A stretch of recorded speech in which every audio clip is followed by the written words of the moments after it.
Momentum for Nari Shakti. The empowerment of women through entrepreneurship, ease of living, and dignity for them has gained momentum in these 10 years. 30 crore Mudra Yojana loans have been given to women entrepreneurs. Female enrollment in higher education has gone up by 28% in 10 years. In STEM courses, girls and women constitute 43% of enrollment, one of the highest in the world.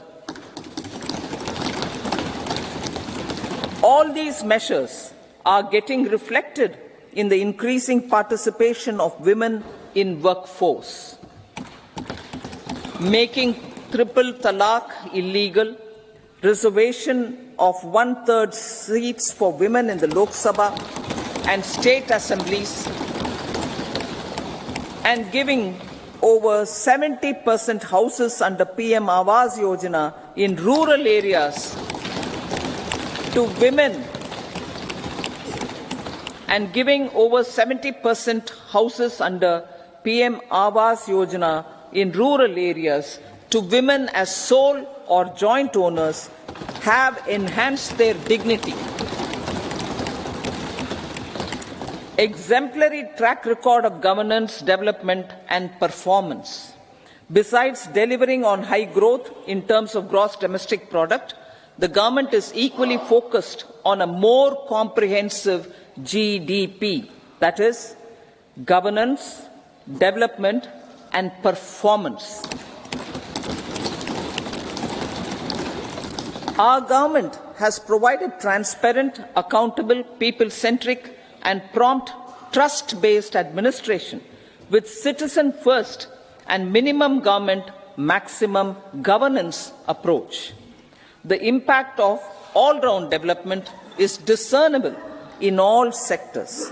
There is macroeconomic stability, including in the external sector. Investments are robust. The economy is doing well.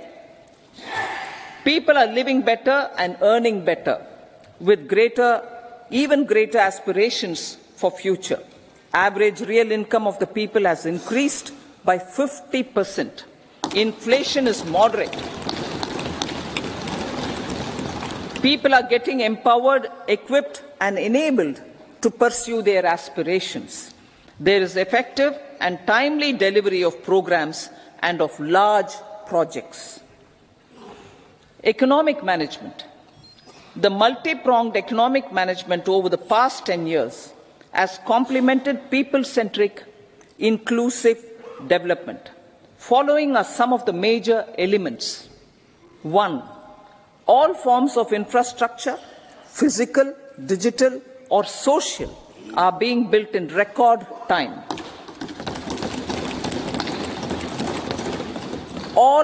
Number 2, all parts of the country are becoming active participants in economic growth. Number 3, digital public infrastructure, a new factor of production in the 21st century, is instrumental in formalization of the economy. Number 4, goods and services tax has enabled one nation, one market, one tax. Tax reforms have led to deepening and widening of tax base. Number 5, strengthening of the financial sector has helped in making savings, credit and investments more efficient. Number 6, GIFT, IFSC and the Unified Regulatory Authority, IFSCA, are creating a robust gateway for global capital and financial services for the economy. Number 7, proactive inflation management has helped keep inflation within the policy band. Now the global context, Honourable Speaker, sir. Geopolitically, global affairs are becoming more complex and challenging with wars and conflicts. Globalization is being redefined with reshoring and friendshoring, disruption and fragmentation of supply chains and competition for critical minerals and technologies. A new world order is emerging after the COVID pandemic. India assumed the G20 presidency during very difficult times for the world. The global economy was going through high inflation, high interest rates, low growth, very high public debt, low trade growth, and climate changes. The pandemic has led to a crisis of food, fertilizer, fuel, and finances for the world, while India successfully navigated its way. The country showed the way forward and built consensus on solutions for those global problems. The recently announced India-Middle East-Europe economic corridor is a strategic and economic game changer for India and others. In the words of Honourable Prime Minister, the corridor, and I quote, will become the basis of world trade for hundreds of years to come, and history will remember that this corridor was initiated on Indian soil. Unquote. Vision for Vikasit Bharat. Our vision for Vikasit Bharat is that of prosperous Bharat in harmony with nature, with modern infrastructure, and providing opportunities for all citizens and all regions to reach their potential. With confidence arising from strong and exemplary track record of performance and progress, earning Sabka Vishwas, the next 5 years will be years of unprecedented development and golden moments to realize the dream of developed India by 2047. The trinity of demography, democracy, and diversity, backed by Sabka Prayas, has the potential to fulfill aspirations of every Indian. As Honourable Prime Minister in his Independence Day address to the nation mentioned, I quote, "There is no dearth of opportunities, as many opportunities as we want.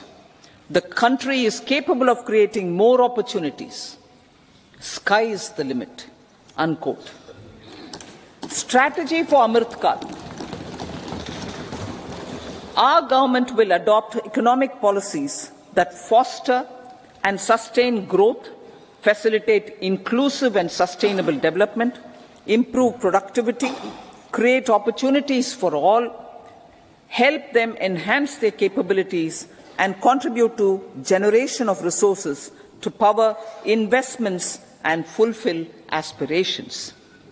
Guided by the principle, reform, perform, and transform, the government will take up next generation reforms and build consensus with the states and stakeholders for effective implementation.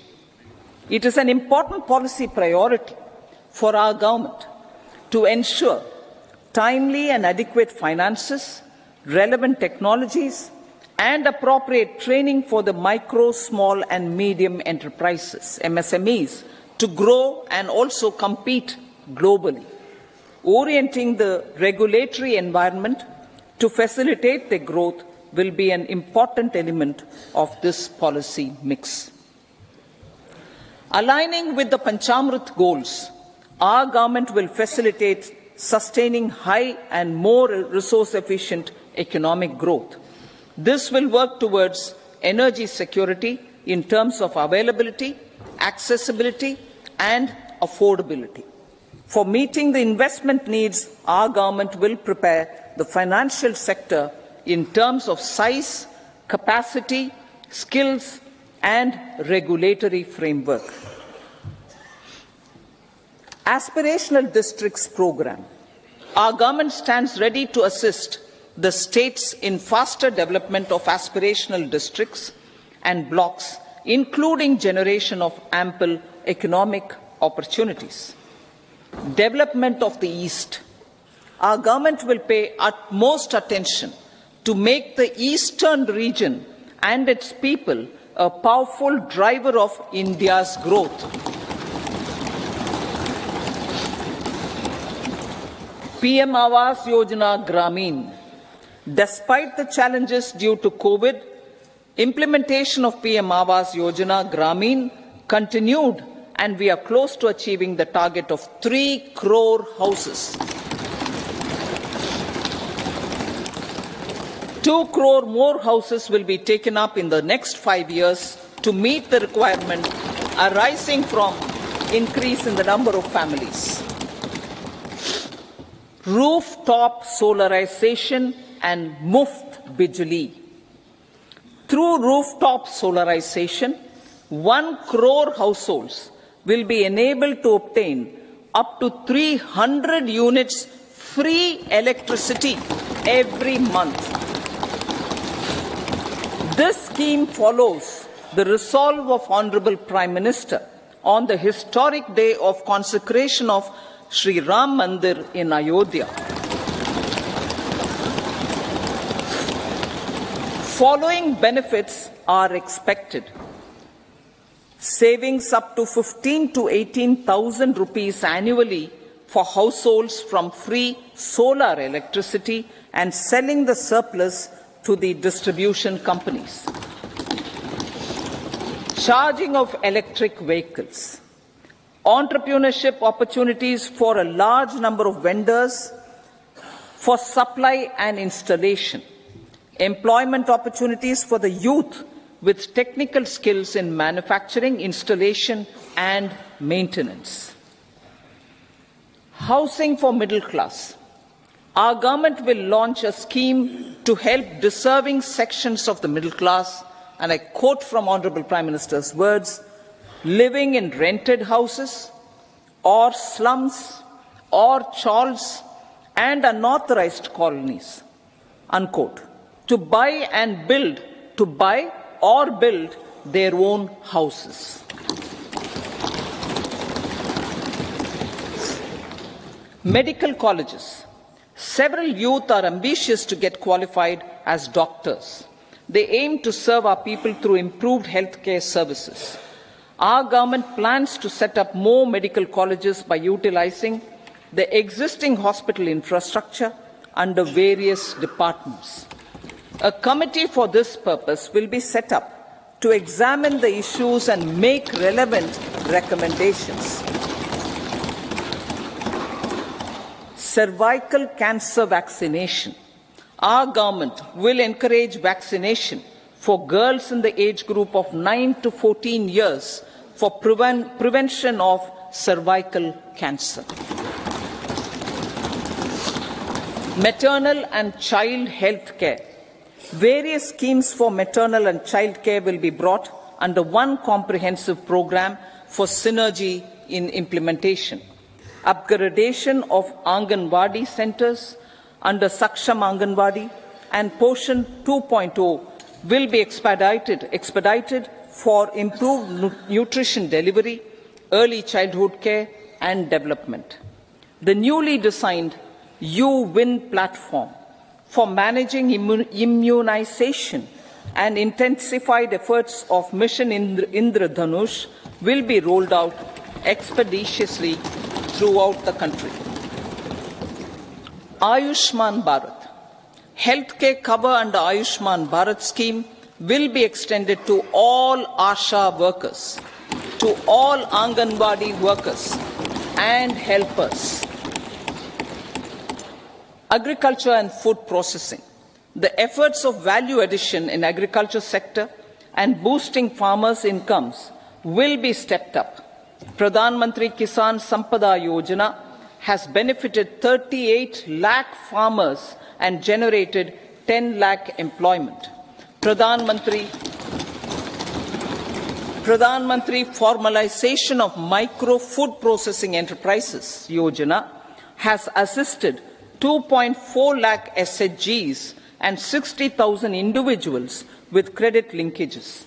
Other schemes are complementing the efforts for reducing post-harvest losses and improving productivity and incomes. For ensuring faster growth of the sector, our government will further promote private and public investment in post-harvest activities, including aggregation, modern storage, efficient supply chains, primary and secondary processing and marketing and branding. Nano DAP. After the successful adoption of nano urea, application of nano DAP on various crops will be expanded in all agroclimatic zones. Atmanirbhar Oilseeds Abhiyan. Building on the initiative announced in 2022, a strategy will be formulated to achieve Atmanirbharta for oil seeds such as mustard, groundnut, sesame, soya bean and sunflower. This will cover research for high-yielding varieties, widespread adoption of modern farming techniques, market linkages, procurement, value addition and crop insurance. Dairy development. A comprehensive program for supporting dairy farmers will be formulated. Efforts are already on to control foot and mouth disease. India is the world's largest milk producer with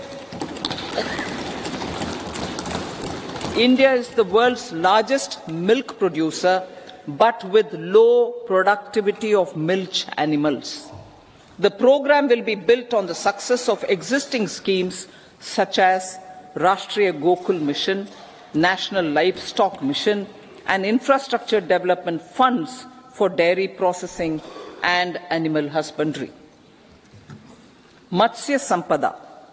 It was our government which set up a separate department for fisheries, realizing the importance of assisting fishermen. This has resulted in doubling of both inland and aquaculture production. Seafood exports since 2013-14 has also doubled. Implementation of Pradhan Mantri Matsya Sampada Yojana will be stepped up to 1. Enhance aquaculture productivity from existing 3 to 5 tons per hectare. 2. Double exports to 1 lakh crore rupees, and 3. Generate 55 lakh employment opportunities in the near future. 5 integrated aqua parks will also be set up. Lakpati Didi.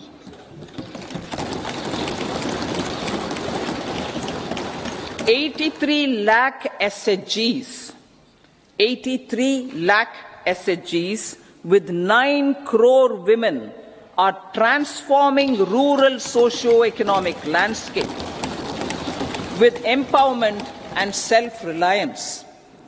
Honorable Speaker said, their success has assisted nearly 1 crore women to become Lakpati Didi already.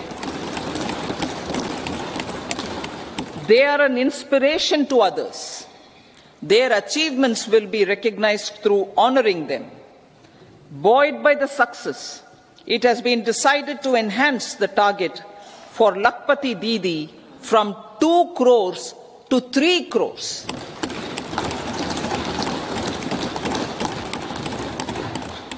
Technological changes, new age technologies and data are changing the lives of people and businesses. They are also enabling new economic opportunities and facilitating provision of high-quality services at affordable prices for all, including those at the bottom of the pyramid. Opportunities for India at the global level are expanding. India is showing solutions through innovation and entrepreneurship of its people. Research and innovation for catalyzing growth, employment and development. Prime Minister Shastri, Prime Minister Lal Bahadur Shastri gave the slogan of Jai Jawan, Jai Kisan. Prime Minister Vajpayee, Atal Bihari Vajpayee ji, made that Jai Jawan, Jai Kisan, Jai Vigyan. Prime Minister Modi has furthered that to Jai Jawan, Jai Kisan, Jai Vigyan and Jai Anusandhan. as innovation is the foundation of development. For our tech-savvy youth, this will be a golden era. A corpus of 1 lakh crore rupees will be established with 50-year interest-free loan provided. The corpus will provide long-term financing or refinancing with long tenors and low and or nil. I repeat that sentence. The corpus will provide long-term financing or refinancing with long tenors and low or nil interest rates. This will encourage the private sector to scale up research and innovation significantly in sunrise domains. We need to have programs that combine the powers of our youth and technology. A new scheme will be launched for strengthening deep tech technologies for defense purposes and expediting Atmanirbharta. Infrastructure development. Building on the massive tripling of the capital expenditure outlay in the past 4 years, resulting in huge multiplier impact on economic growth and employment creation, the outlay for the next year is being increased by 11.1% to 11,111 crore rupees. This would be 3.4% of our GDP. Railways. 3 major railway corridor programs will be implemented. These are energy, mineral and cement corridor. Number 2, port connectivity corridors. And number 3, high traffic density corridors. The projects have been identified under the PM Gati Shakti for enabling multimodal connectivity. They will improve logistics efficiency and reduce cost. The resultant decongestion of the high traffic corridors will also help in improving operations of passenger trains, resulting in safety and higher travel speed for passengers. Together with dedicated freight corridors, these 3 economic corridor programs will accelerate our GDP growth and reduce logistic costs.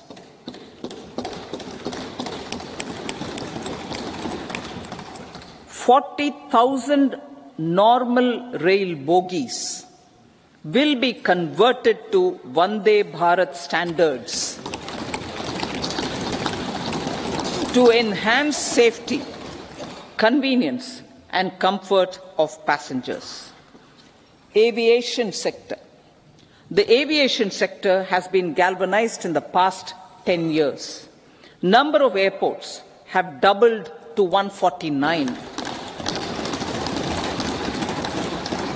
Rollout of air connectivity to Tier 2 and Tier 3 cities under Udan scheme has been widespread. 517 new routes are carrying 1.3 crore passengers. Indian carriers have proactively placed orders for over 1,000 new aircrafts.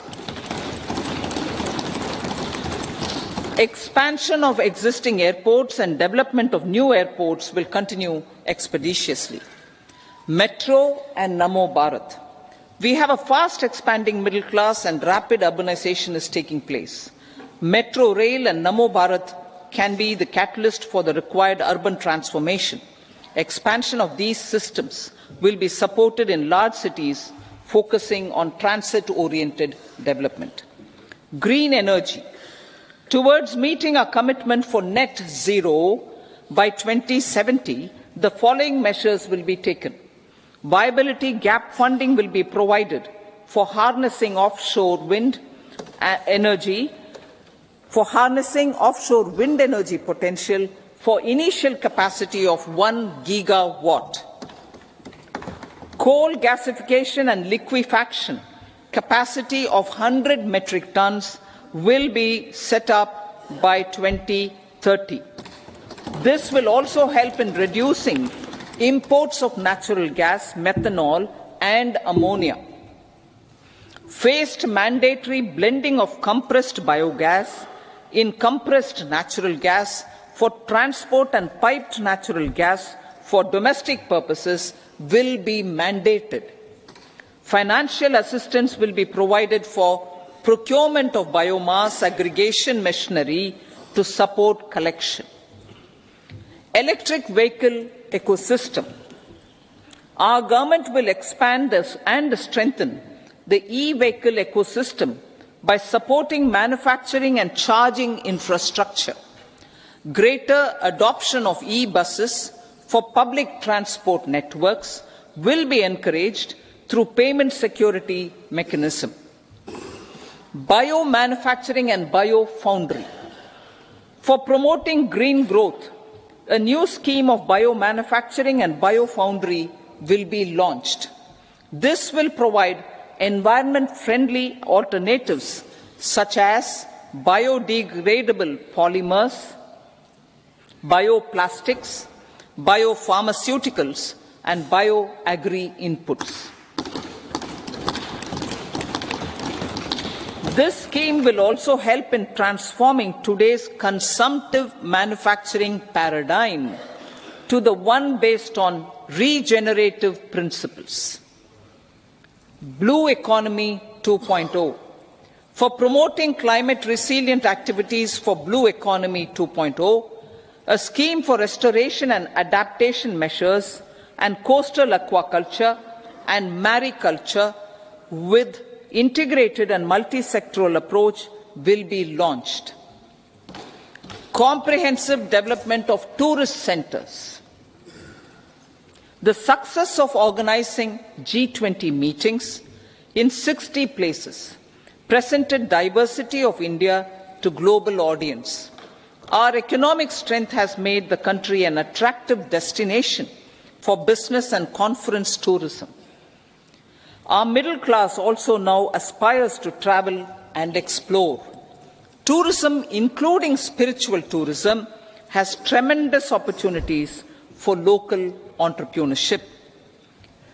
States will be encouraged to take up comprehensive development of iconic tourist centers, branding and marketing them at global scale. A framework for rating of the centers based on quality of facilities and services will be established. Long-term interest-free loans will be provided to states for financing such development on matching basis. To address the emerging fervour for domestic tourism, Honourable Speaker, sir, projects for port connectivity, tourism infrastructure and amenities will be taken up on our islands, including Lakshadweep. This will help in generating employment also. Promoting investments. The FDI inflow during 2014 to 23 was $596 billion, marking a golden era. That is twice the inflow during 2005 to 14. For encouraging sustained foreign investment, we are negotiating bilateral investment treaties with our foreign partners in the spirit of First Develop India. FDI is First Develop India. Reforms in the states for Vikasit Bharat. Many growth and development enabling reforms are needed in the states for realizing the vision of Vikasit Bharat. A provision of 75,000 crore rupees as 50-year interest-free loan is proposed this year to support those milestone-linked reforms by the state governments. Societal changes. The government will form a high-powered committee for an extensive consideration of the challenges arising from fast population growth and demographic changes. The committee will be mandated to make recommendations for addressing these challenges comprehensively in relation to the goal of Vikasit Bharat. Amrit Kal as Kartavya Kal. Our government stands committed to strengthening and expanding the economy with high growth and to create conditions for people to realize their aspirations. Honourable Prime Minister, in his Independence Day address to the nation in the 75th year of our Republic, said, and I quote, "We commit ourselves to national development with new inspirations, new consciousness, new resolutions as the country opens up immense possibilities and opportunities. It is our Kartavya Kal." Unquote. Every challenge of the pre-2014 era was overcome through our economic management and our governance. These have placed the country on a resolute path of sustained high growth. This has been possible through right policies, true intentions, and appropriate decisions. In the full budget in July, Honourable Speaker, our government will present a detailed roadmap for our pursuit of Vikasit Bharat.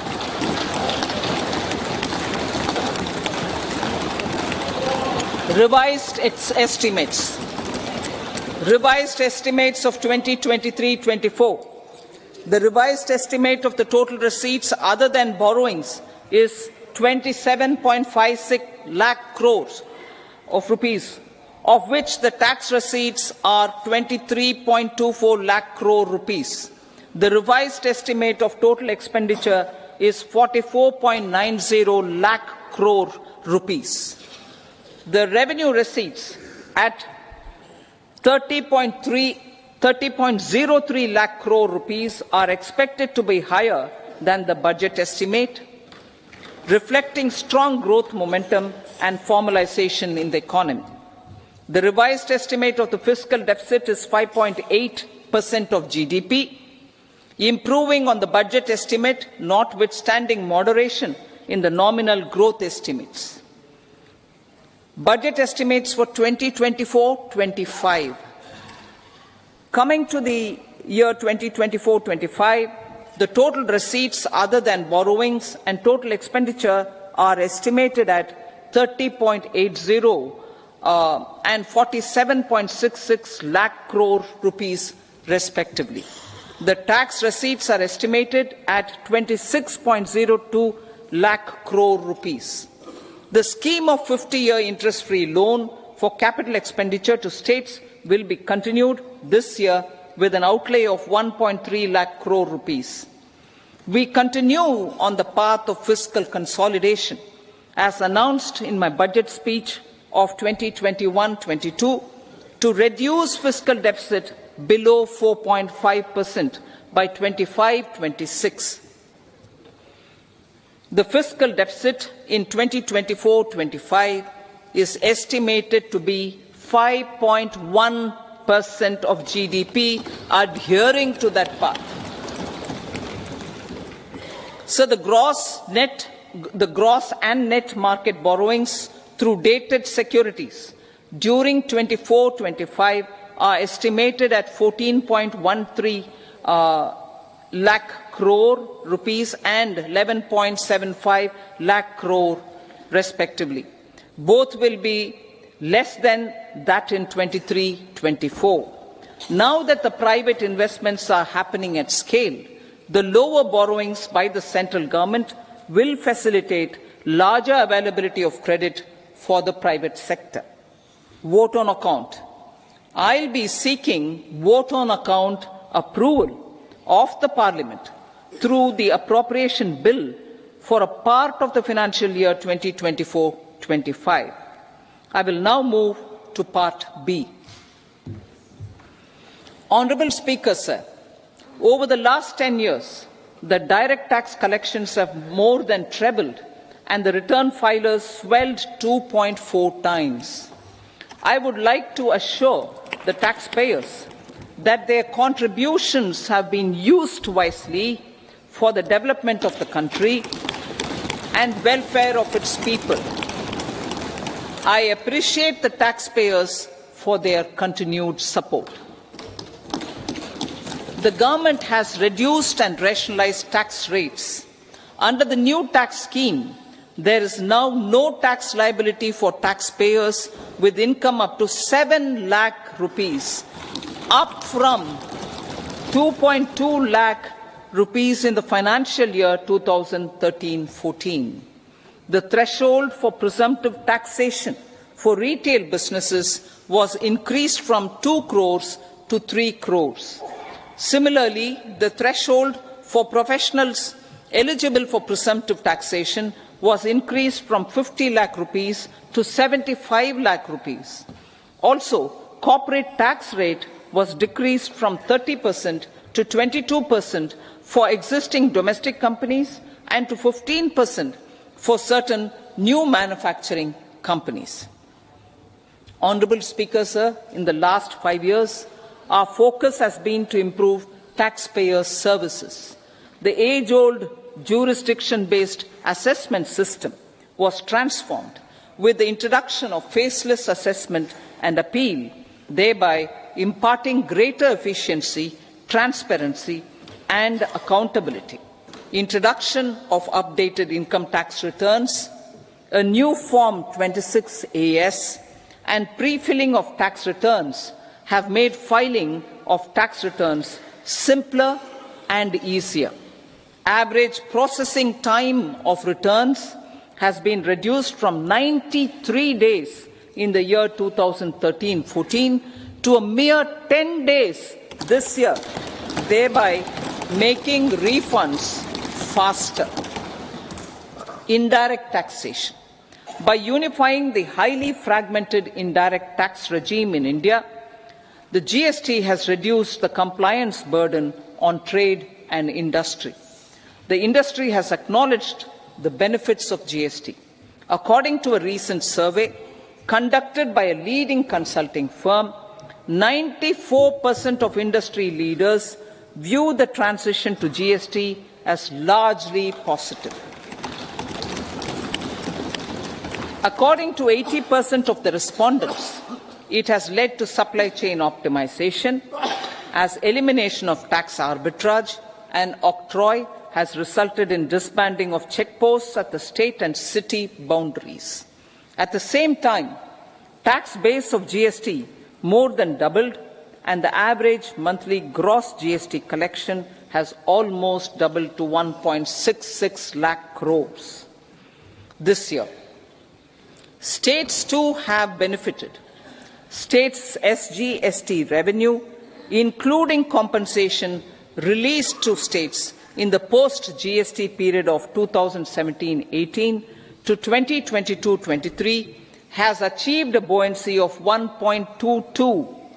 In contrast, the tax buoyancy of state revenues from subsumed taxes in the pre-GST 4-year period of 2012-13 to 2015-16 was a mere 0.72.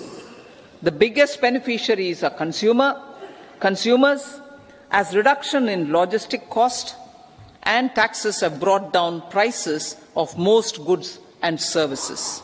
We have taken a number of steps in customs to facilitate international trade. As a result, the import release time declined by 47% to 71 hours at inland container depots, by 28% to 44 hours at air cargo complexes, and by 27% to 85 hours at seaports over the last 4 years since 2019, when the national time release studies were first started. Tax proposals. As for tax proposals, in keeping with the convention, I do not propose to make any changes relating to taxation and propose to retain the same tax rates for direct and indirect taxes, including import duties. However, certain tax benefits to startups and investments made by sovereign wealth or pension funds, as also tax exemption on certain income of some IFSC units, are expiring on 31/3/2024. To provide continuity in taxation, I propose to extend the date to 31/3/2025.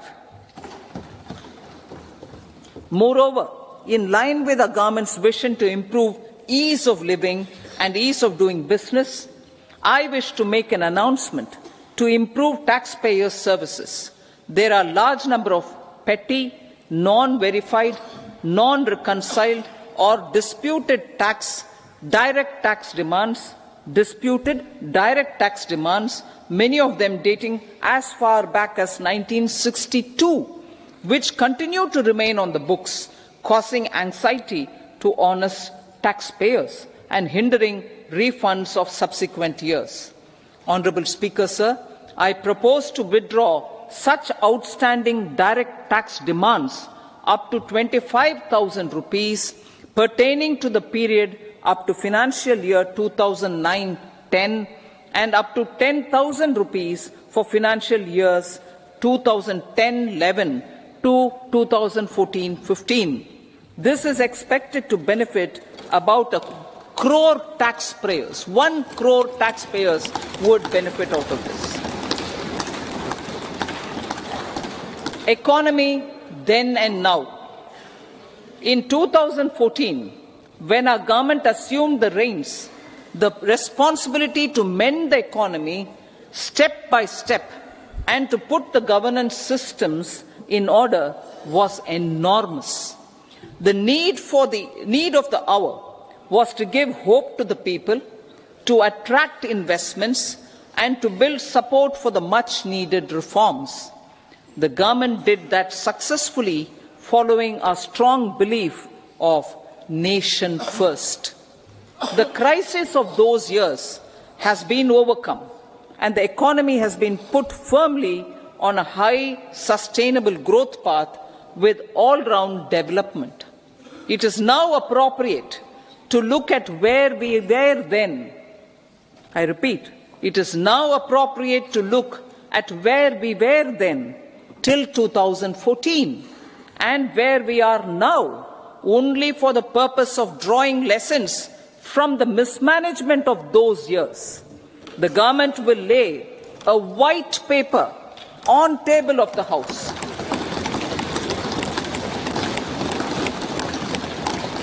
The exemplary track record of governance, development and performance, effective delivery and Jan Kalyan has given the government trust, confidence and blessings of the people to realize whatever it takes, the goal of Vikasit Bharat, with good intentions, true dedication and hard work in the coming years and decades. With this, Honourable Speaker, I commend the interim budget to this august House. Jai Hind.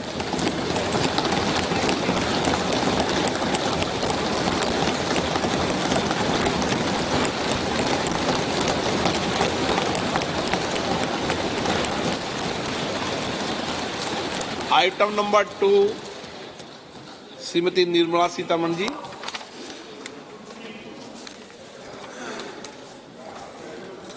Sir, with your permission, I rise to lay on the table the following statements under Section 3(1) of the Fiscal Responsibility and Budget Management Act 2003, Medium-Term Fiscal Policy cum Fiscal Policy Strategy Statement and Macroeconomic Framework Statement. Item number 3, Srimati Nirmala Sitharaman ji. Sir, with your permission, I rise to move for leave to introduce the Finance Bill 2024. प्रश्न ये है कि विधेयक को पुनर्स्थापित करने की अनुमति प्रदान की जाए। जो सदस्य इसके पक्ष में हाँ कहें, जो सदस्य विरोध में ना कहें, मेरे विचार में निर्णय हाँ वालों के पक्ष हुआ, हाँ वालों के पक्ष हुआ। माननीय मंत्री जी विधेयक को पुनर्स्थापित करें। Sir, I introduce the bill.